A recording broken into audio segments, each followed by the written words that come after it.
오늘은 어버이 주일입니다. 부모님을 생각하고 효도하고 순종하고 공경하라는 것을 기억하는 주일인데, 저는 과문한 탓인지는 몰라도 어느 사회나 어느 문화를 막론하고 부모에게 불효해라 그렇게 가르치는 데는 없다고 생각합니다. 모든 인간의 공동체들은 자식이 부모에게 효도하는 것이 옳다고 가르칩니다. 오늘 본문에도 그것이 옳으니라 그렇게 말하는 것을 보게 됩니다.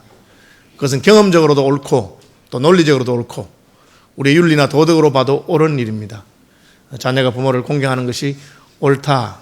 그러므로 부모를 공경하라고 합니다. 전 세계 모든 문화에서는 그것을 귀하게 생각하고, 또 개인의 자유를 강조하는 서양 문화가 이런 효도가 좀 부족하기 때문에 한국이나 동양 문화를 참 이렇게 부럽게 생각했던 그런 적도 있습니다. 근데 이제는 한국도 그런 서양의 개인주의적이고 그런 성향이 많이 가서 부모는 부모가 나는 나고 부모하고 나하고는 상관이 있겠느냐 그렇게 생각합니다. 서양 사람들은 그래도 부모에게 그렇게 신세를 지진 않아요. 대학교에 들어가면 독립하기 때문에 대학교에 들어갈 때까지만 부모 신세를 지고, 대학에 들어가면 그때부터는 용돈도 자기가 아르바이트해서 써야 된다고 생각하고, 학비도 부모가 대주면 감사하지만 꼭 대줘야 될 필요가 있는 것은 아닙니다. 부모가 안 대주면 나라의 융자를 받아서 그렇게 공부를 하고요. 방학이 되면은 이제 기숙사에 생활하다가 집에 가는 것도 부모에게 물어보고 갑니다. 부모님, 제가 방학 때 갈 데가 없는데 혹시 집에 좀 머물면 되겠느냐고. 그러면 엄마가 그래, 네 방이 비어 있으니까 와라 하면 올 수 있고요. 아이고, 내 그 방 다른 사람한테 세 주려고 한다 하면 못 오고요. 방은 비어 있는데 밥값은 내라 하면 밥값 내야 되고 그렇게 합니다. 그러니까 이제 서양은 조금 그런 면에서 독립적이긴 하죠. 우리나라 사람들은 대학 졸업할 때까지 부모님 신세 지고, 결혼도 부모님이 다 시켜주고, 서양 사람들은 결혼할 때 부모님이 해주는 거 없습니다. 딱 해주는 게 신부 부모가 이렇게 필요했나 그래서 30명 식사하면 30명만 초대할 수 있습니다. 결혼식 참석해도 밥 안 줍니다. 30명에 들어간 사람만 밥 먹죠. 저는 제 영어 튜터를 했던 캠브리지 대학 총각 교수님이 결혼한다 해서 제가 선물로 들고 갔는데 결혼식 끝나고 나서 밥을 안 주더라고요. 왜? 나는 식사 초대받은 사람이 아니었어요. 굉장히 섭섭했는데 알고 보니까 그 신부 부모님이 초대하는 숫자만큼만 초대할 수 있어요. 그렇게 독립적이죠. 근데 우리나라는 다 부모님들이 다 해주죠. 심지어 집도 얻어줍니다. 그렇게 하는 게 없어요. 그런데도 받을 건 다 받고 부모님들 하는 거는 좀 옛날 같지 안 하고, 그렇게 해서 좀 이게 시대가 이렇게 잘못된 게 가는 게 아닌가 하는 느낌이 듭니다. 어쨌든 부모에게 효도하는 것은 옳은 일입니다. 그것이 옳으니라. 그래서 우리는 옳은 길로 가야 되고 하나님이 옳다고 하는 것을 따라야 됩니다. 또 왜 순종해야 됩니까? 그것은 단순히 옳은 것이 아니고 하나님의 계명입니다. 오늘 읽은 신명기 5장 16절은 십계명 중에 한 부분입니다. 구약 성경에 여러 가지 율법이 있어요. 그 율법이 있는데 그 율법을 학자들은 크게 세 가지로 구분합니다. 하나는 의식법 하는 겁니다. 의식법이 뭐냐 하면은 제사를 지낼 때 어떻게 지내야 되느냐. 그렇죠? 우리나라도 그런 거 있잖아요. 홍동백서, 붉은 것은 동쪽으로, 흰 것은 서쪽으로, 이렇게 함으로 또 있습니다. 그런데 하나님께 제사 드릴 때 양은 어떤 양, 흠없는 양을 잡아야 된다. 1년 된 걸 잡아라. 이렇게 하잖아요. 피는 어떻게 뿌려라. 그런 게 있습니다. 그래서 의식법이라 하죠. 또 그 정결규례같이 손을 어떻게 씻어라. 성전에 들어갈 때 어떻게 해라. 오늘날도 이슬람 사람들은 모스크에 들어갈 때 손발을 씻어라. 이렇게 그런 규례가, 구약적인 규례가 남아 있습니다. 우리는 그 의식법은 더 이상 지키지 않습니다. 왜?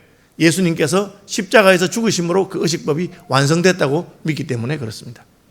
예수님이 십자가에 죽으심으로 완전한 제사를 드렸기 때문에 우리 중에 아무도 6월절 제사를 드리는 사람이 없습니다. 지금도 그 6월절 제사를 드려야 된다고 생각하는 사람도 있어요. 그런 사람들 있어요. 그건 특별한 경우였죠. 그 다음에 시민법 혹은 사회법이라고 하는 게 있습니다.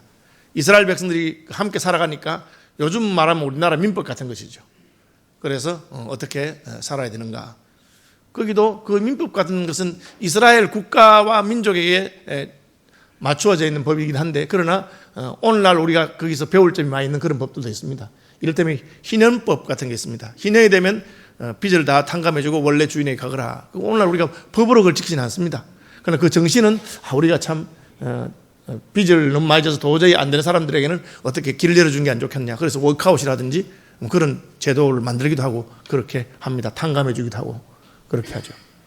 또 농사를 짓다가 추수하다가 밭 기퉁이 모퉁이는까지 알뜰하게 베지 말아라. 가난한 사람들이 와서 이삭을 주워갈 수 있도록 해라. 뭐 그런 법도 있죠. 또 무슨 배설물은 진 밖에 하라. 진을 움직일 때는 동서남북 어떻게 움직여라. 뭐 그런 것들이 있습니다. 이 시민법 혹은 사회법이라고 하는 것은 이스라엘 백성들의 그 법의 문화와 사회에 맞춘 것이긴 하지만 오늘날 시대에 우리가 시대와 문화가 다르기 때문에 그대로 적용 안 돼도 상당히 좀 이렇게 우리가 영감을 얻고 거기서 배울 점, 본받을 점이 있는 그런 법이라고 생각합니다. 그것은 완성된 것은 아니지만 변화된다, 새로워졌다 그렇게 생각할 수 있는 것입니다. 그 다음에 이제 오늘 십계명입니다. 이 십계명은 보통 도덕법이라고 합니다. 이 도덕법이라는 것은 원리적인 법칙이기 때문에 세월이 지나가도 변치 않는다. 나 외에는 내게 다른 신을 잊게 하지 말지니라. 하나님 한 분만, 유일하신 하나님만 섬겨하는 것은 세월이 간다고 해서 괜찮은 건 아닙니다. 옛날에는 하나님만 섬겼지만 오늘날은 이 신 저 신 다 섬겨도 된다. 뭐 그렇게 하는 것 아니죠. 어떤 사람은 나는 신 안 섬깁니다. 그렇게 하는데 여러분 신은 안 섬긴 사람이 없어요. 다 신을 섬깁니다. 여러분을 움직이는 것, 여러분의 동기, 여러분이 무엇 때문에 그렇게 결정하는 그게 여러분의 신입니다. 그래서 어떤 사람은 자신을 섬깁니다. 자신, 자기가 신이죠. 내가 하고 싶은 대로 그게 신입니다. 또 어떤 사람은 쾌락이고 어떤 사람은 돈이고 어떤 사람은 영향을 받는 무슨 교주든지 그게 다 자기 신입니다. 그래서 우리는 하나님 한 분 외에는 신을 섬기지 않는다. 그런 십계명이죠. 그건 변치 않는 것입니다. 십계명은 전반부는 하나님에 대한 것, 제2는 하나님을 형상을 만들어 섬기지 마라. 하나님은 제한하지 않는 것이죠. 제3계명은 하나님 이름을 망령되이 크지 말아라. 제4계명은 안식일 기가에 거룩히 지키라. 그게 하나님에 대한 계명입니다. 5계명부터 10계명은 사람에 대한 계명인데 그 사람에 대한 첫 번째 계명이 내 부모를 공경하라 하는 것입니다. 살인하지 말라. 얼마나 그 엄한 계명이에요. 간음하지 말아라. 도둑질하지 말아라. 그런 계명이 다 있는데 살인보다 간음보다 도둑질보다 내 부모를 공경하라 하는 것이 먼저 있는 계명입니다. 그것은 모든 사람이 부모 없이 태어난 사람이었기 때문에 인생에 태어나면서부터 부모와 관계를 가지기 때문에 인간관계의 출발이라고 생각해서 이 계명을 주신 것입니다. 그래서 우리는 이 십계명이 하나님의 계명이기 때문에 지킵니다. 그것이 옳아서 지키고 옳을 뿐 아니라 하나님의 계명이기 때문에 지킵니다. 오늘 제목이 약속 있는 계명인데 거기에 더해서 다른 계명 다 옳습니다. 하나님의 계명입니다. 그런데 특별히 5계명에는 거기다가 하나 더 아주 약속이 하나 붙어있어요. 한번 따라합시다. 약속 있는 계명. 신명기 5장 16절에 이렇게 되어 있습니다. 내가 생명이 길고 복을 누리리라. 생명이 길고 복을 누리리라. 에베소에는 잘되고 땅에서 장수하리라. 그렇게 됐습니다. 하나는 우리 몸에 대한 것입니다. 우리 존재가 장수한다. 오래 산다.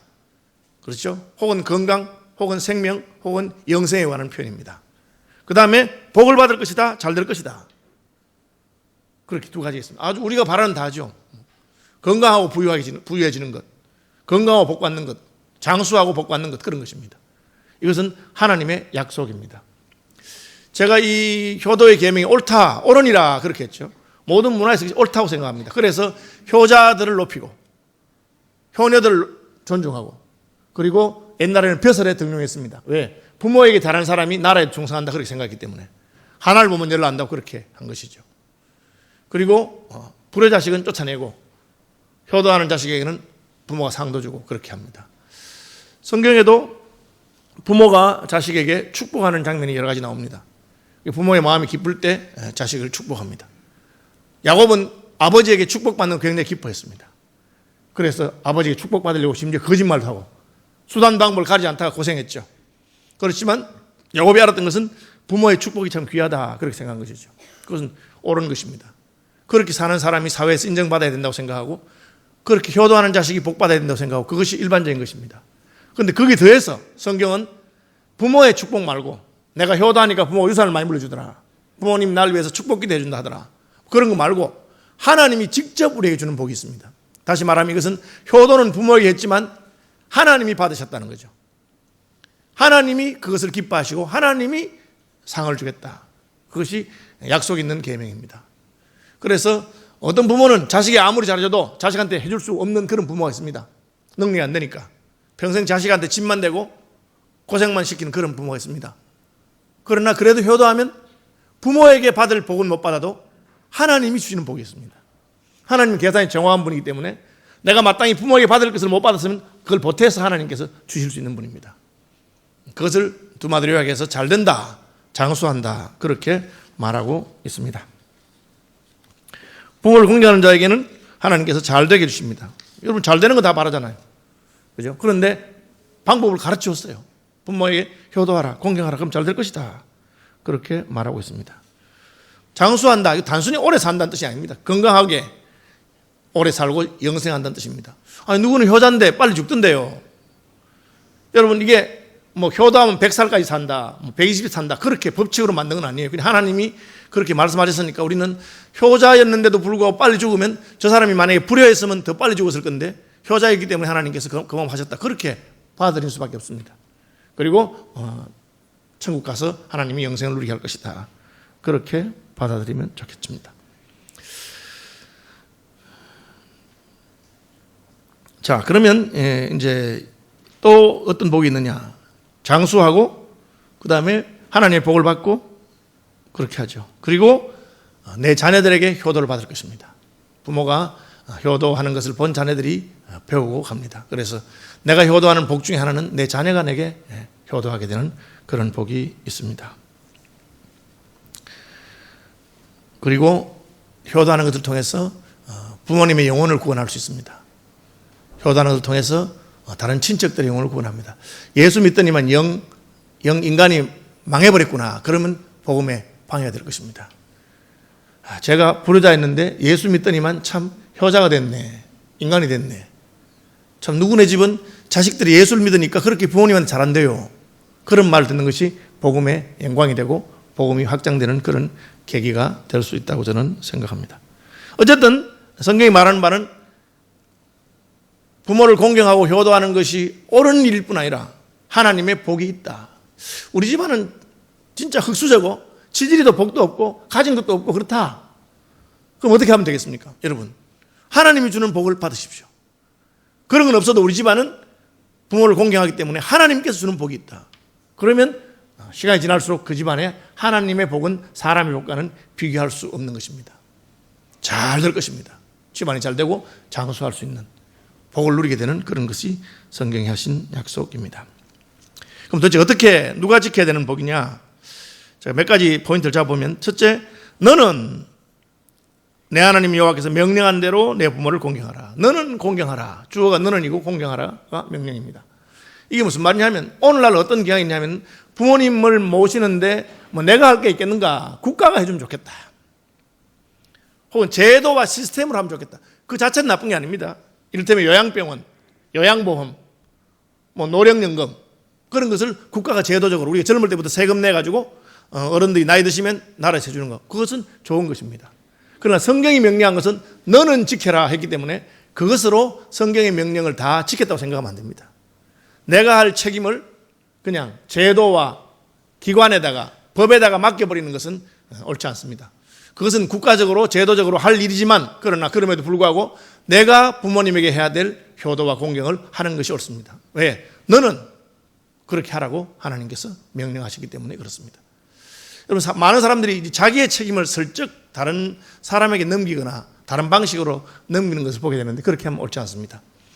몇 년 전에 제가 우리 노회의 어느 시찰의 당회장으로서 그 교회 목사님이 은퇴하는 문제를, 제가 또 후임이 오는 문제를 제가 책임지면서 이렇게 한 적이 있습니다. 그 목사님이 아주 힘든 교회에 계시면서 20년 동안 그 교회를 어떻게 하시면서 은퇴하게 됐습니다. 목회자가 한 교회 20년을 있고 은퇴하게 되면 교회는 목회자의 노후를 책임지는 원로 목사로서 모시고 이렇게 생활비를 주는 게 있습니다.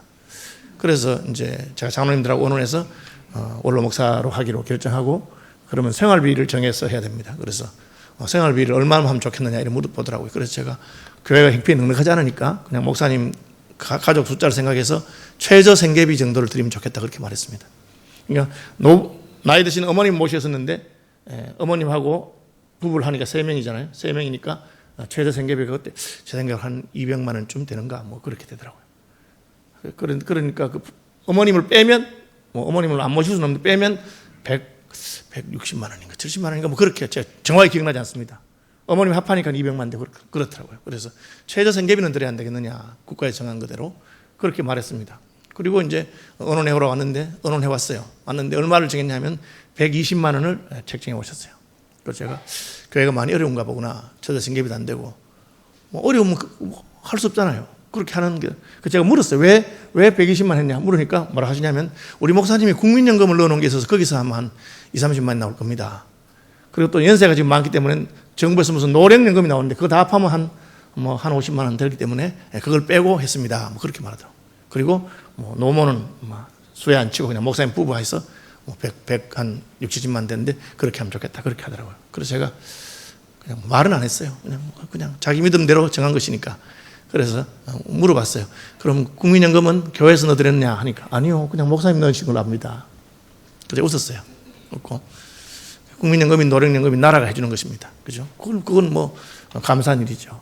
그런데 이제 교회는 교회가 교회의 의무를 다해야 됩니다. 가정도 마찬가지입니다. 우리 부모님에 대해서, 우리 부모님이 이제 나이가 들었는데 정부에서 노령연금이 나온대요. 국민연금 나온대요. 뭐 나오는 건 좋은 겁니다. 그분들이 넣어서. 그러니까 우리는 신경 안 써도 돼요. 우리 부모님은 재산도 많으세요. 그렇게. 그것은 부모님의 문제죠.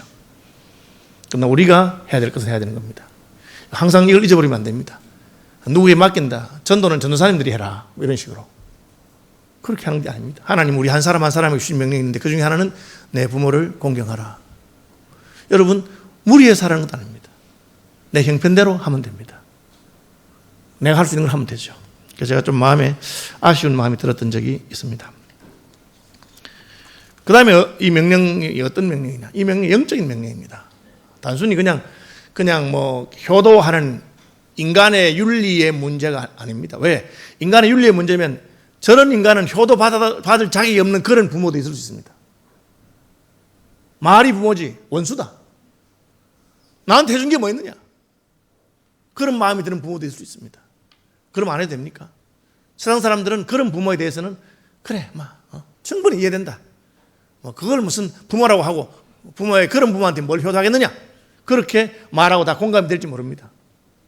그러나 성경은 우리가 하나님 때문에 하는 것이라고 말하고 있습니다. 우리의 인간관계는 하나님 때문에 합니다. 그래서 하나님과의 관계를 먼저 말하고 사람과의 관계를 말하는 겁니다. 에베소서도 이 앞부분에 뭐가 하면 술 취하지 말라 이는 방탕한 것이니 오직 성령의 충만함을 받아라. 성령 충만 받고 그 다음에 시와 찬미와 신령한 노래들로 서로 화답하고 예배하고 하고 그 다음에 부모를 공경하라. 그렇게 나옵니다. 하나님 때문에 하는 것이죠. 하나님 주시는 힘으로 하고 하나님이 동기가 되고 하나님 말씀을 따라서 우리가 순종하는 것이 오계명입니다. 그러니까 하나님과의 관계에 실패하면 효도할 수 없습니다. 윤리적으로는 할 수 있을지 몰라도 하나님이 기대하는 수준의 효도는 안 되는 겁니다. 가인은 왜 동생을 죽입니까? 말할 수 없는 불효죠. 그 살인이죠. 5계명 6계명 다 어겼습니다. 하나님이 내 동생 어디 있냐 하니까 거짓말했죠. 내가 아벨을 지키는 자입니까? 차례대로 다 합니다. 그렇죠. 왜? 그 앞에 여호와께서 아벨과 그의 제사는 받으시고 가인과 그의 제사는 안 받았다. 예배하는 데 실패했습니다. 하나님과 관계가 벌써 깨진 겁니다. 그것에 대해서 자기가 원통하게 생각하고 예배를 회복하고 하나님과 관계가 회복됐더라면 그는 그렇게 하지 않았을 것입니다. 가인이 그냥 단순히 심술이 나서 동생이 미워서가 아닙니다. 그는 하나님의 명령을 지키고 하나님께 예배하는 일에 실패했기 때문에 그 결과는 뻔한 겁니다. 여러분 죄송합니다만 제가 강단에서 교인들을 보면서 저는 예배를 하잖아요. 그럼 그분들의 예배 드리는 태도가 어떠냐에 따라서 그분들의 믿음이 어떻게 하고 있는가를 거의 알 수 있습니다. 이건 백발백중입니다. 예배에 실패하면 신앙이 실패합니다. 하나님과의 관계에 실패했기 때문에. 하나님을 사랑하고 하나님을 귀하게 여기지 않으면 그렇게 할 수 없습니다. 인간관계, 진짜 인간 같지 않은 것들이 있습니다. 대하기 싫고 믿고 그렇죠. 그러나 은혜를 받으면 밉지 않습니다. 불쌍하게 생각이 됩니다. 왜? 내가 말할 수 없는 은혜를 받았기 때문에. 벌레만도 못한 인생에 내가 구원받았기 때문에. 그죠? 저는 요 며칠간 참 내 마음이 그 마음이 너무 많이 들어서 하나님 나 같은 것을 구원하셨구나.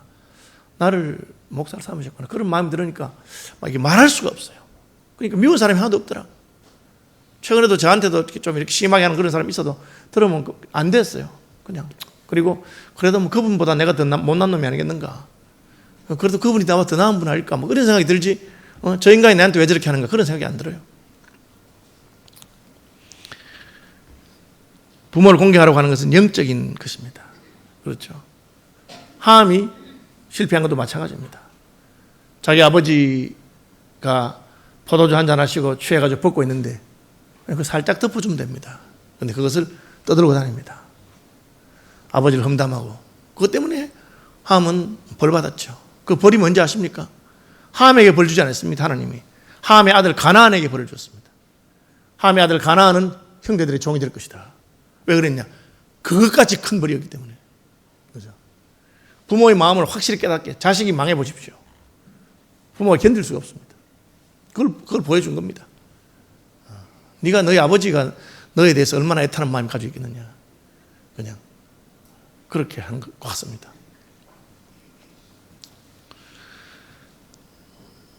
요셉의 형들도 사실은 여기 하나님과의 관계에 실패한 것입니다. 아버지 잘못한 게 있어요. 야곱이 왜 요셉만 색동옷 입히고 편애합니까? 잘한 것 아니잖아요. 그러나 야곱은 죽은 아내 라헬, 베냐민을 낳다 죽은 아내 라헬을 가장 사랑했는데 어쩌다 보니까 그 라헬은 먼저 상처하고 라헬이 죽고 그 요셉을 보면 라헬이 생각나고 그렇게 한 거죠. 뭐 잘한 건 아니지만 아버지를 이해할 수 있어야 됩니다. 우리 아버지 마음이 저렇구나. 그런데 아버지가 밉고 요셉이 밉죠. 그래서 그냥 동생을 갖다가 팔아 먹는 그런 걸 하죠. 영적인 것입니다. 성공한 사람들도 있습니다. 이 아버지가 하는 행동이 말도 안 되지만 성공한 사람들이 있습니다. 이삭이죠, 이삭. 아버지가 자기를 죽이려고 태워가지고 죽이려고 이렇게 잡으려고 장작 위에 눕혀놓는데 가만히 있습니다, 이삭이. 부모님께 순종한 것이죠. 그게 말도 됩니까? 아무리 순종이라도 죽이려고 하는데. 그러나 이삭은 그것으로 말미암아 이삭의 생애가 완전 달라집니다. 이삭이 어떻게 복을 받는지 아십니까? 가는 곳마다 하나님 복을 주십니다. 이삭은 아브라함처럼 아주 용맹한 그런 믿음의 사람이 아니에요. 약간 이렇게 마음이 약한 그런 사람 같아요. 누가 우물 팠는데 와서 이거 우리 거라 하면 뺏깁니다. 달라면 주고 또 새로 파고 달라면 주고 새로 팝니다. 그런데 팔 때마다 하나님이 우물에서 물이 솟아나게 합니다. 그러니까 농사를 지으면 100배가 거둡니다. 하나님께서 복을 주신 것이죠. 왜? 이삭이 효자입니다. 아버지에게 그대로 순종하는 것을 볼 수가 있습니다.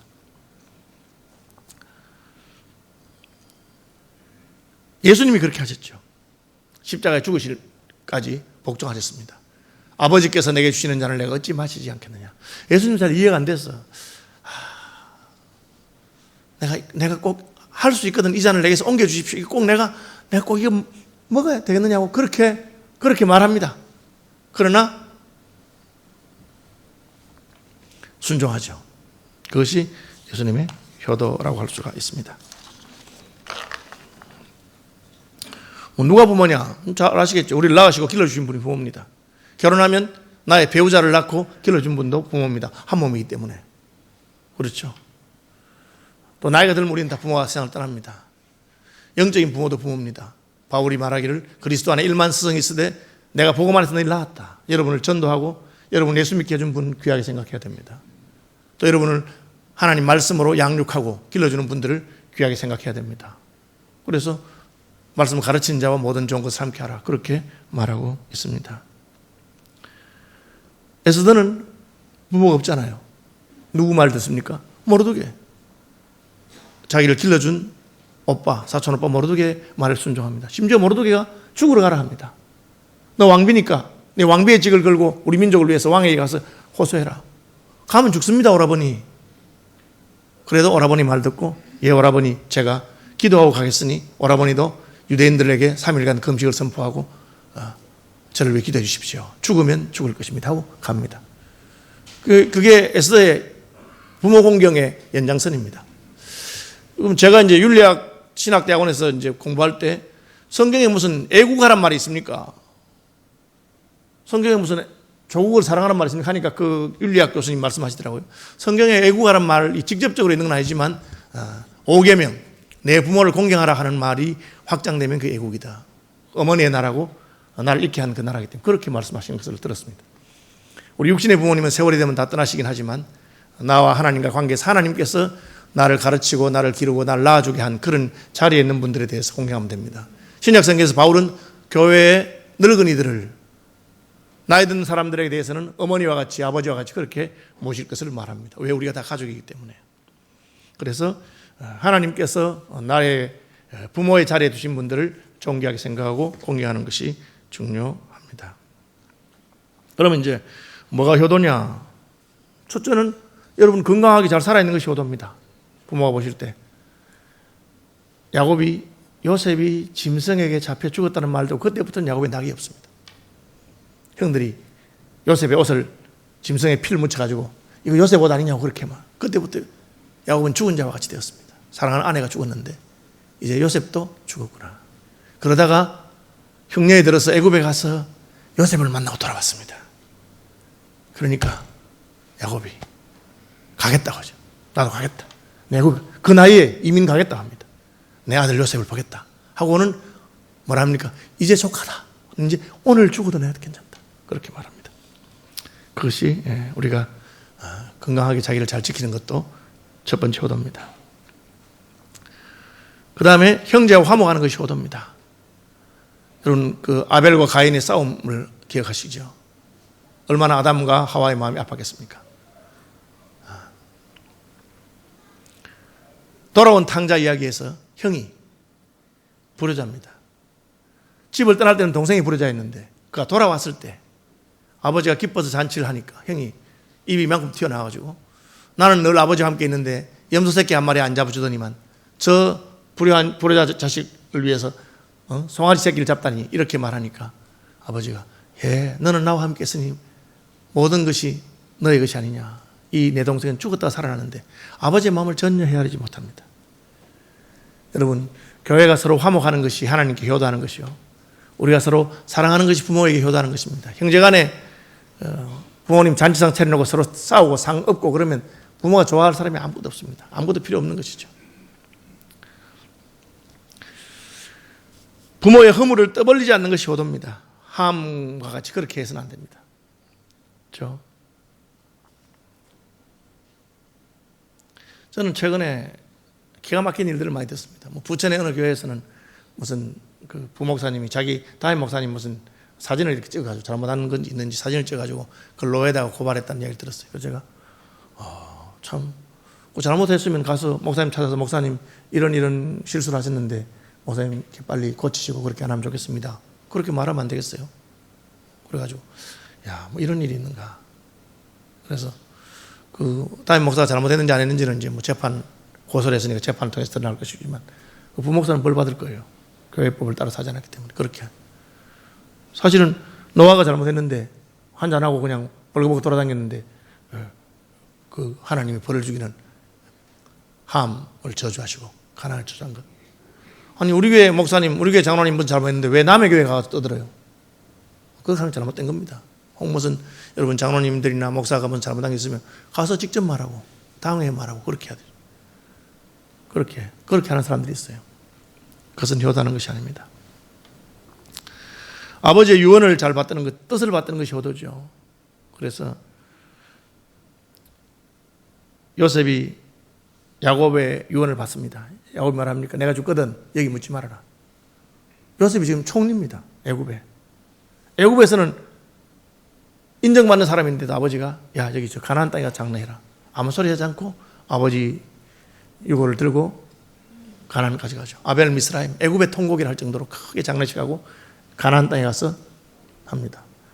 여러분 애굽의 장례식이 대단해요. 피라미드 아시잖아요. 그런데 아버지가 왜 그랬을까?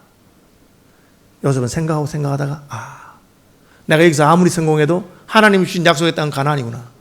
자기 죽을 때도 똑같이 유언합니다. 내가 죽거든 내 시신을 미라로 만들었다가 하나님이 너희를 이곳에서 떠나고 약속의 땅 가나안에 들어갈 때 반드시 내 해골을 가져가서 가나안 땅에 묻어주길 바란다. 그게 아버지의 뜻에 대한 이해죠. 우리 아버지가 왜 그렇게 하셨구나. 그렇게 하는 것입니다. 실천사항 몇 가지 하겠습니다. 무엇을 효도할 것인가? 첫째는 가까이서 자기를 자주 보여주십시오. 부모님한테 이렇게 얼굴을 자주 보여주는 게 효도입니다. 요즘 세월이 참 좋아요. 안 가도 됩니다.